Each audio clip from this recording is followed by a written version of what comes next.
Nobody will be safe until everybody is safe. And this is why, as we work to contain it in Spain, we've decided also to invest heavily in international cooperation on vaccines, on treatments, and on diagnostics. The crisis hit and it made no distinction between those that were better or worse.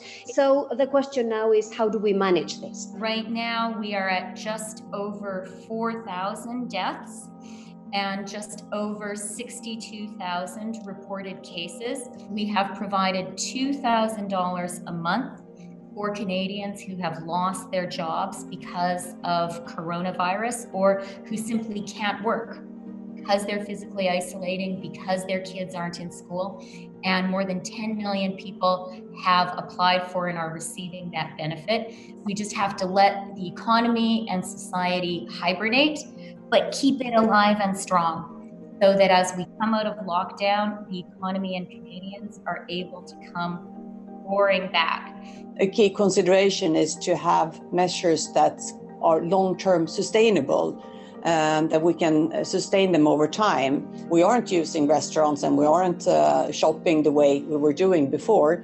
And Sweden is also a very export-oriented country. So of course, our economy and our export industry is very hit by the lockdown in other countries. We are forecasting, my best guess right now would be at least a GDP fall of 7% this year, and then unemployment that would be well over 10 or even close to 15% in the coming years. There's no question this isn't going to be perfectly smooth. There's no question there'll be blips and issues that come up, but avoiding a full scale having to do it a second time is the number one job for government, for business, for all of us as citizens in our communities, because the economic and emotional cost of doing that is just enormous. We've got to bet very strongly on multilateral cooperation, on multilateral solutions. How do you work on local production, local consumption, strengthening the local economy so that no worker is compelled to migrate in search of work?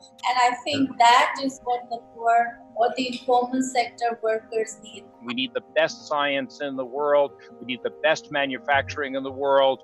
And obviously, we're going to need industry from around the world to engage. If we have anybody left over anywhere as a reservoir of virus, it not only threatens them, but threatens the world. Because where Ebola was a problem in Central Africa, with a few 100,000 vaccines, you can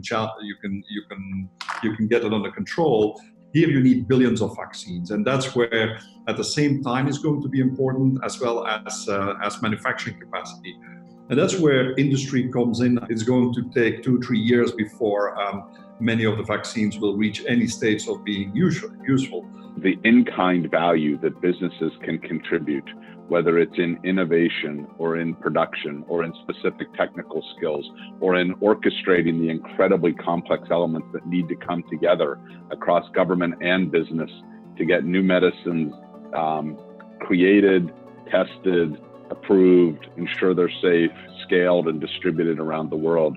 I think businesses have a great deal to contribute in their individual skill sets, particularly those in the healthcare sector. This is costing us $2 to $4 trillion for this outbreak right now. So even if we can move forward vaccines by 1 or 2 weeks, it may pay for itself. The challenge is going to be getting the world to see that and to invest in driving this forward in an unprecedented fashion. Days count, hours count, not just for the economy, but just for every life which will be lost if we do this not fast enough.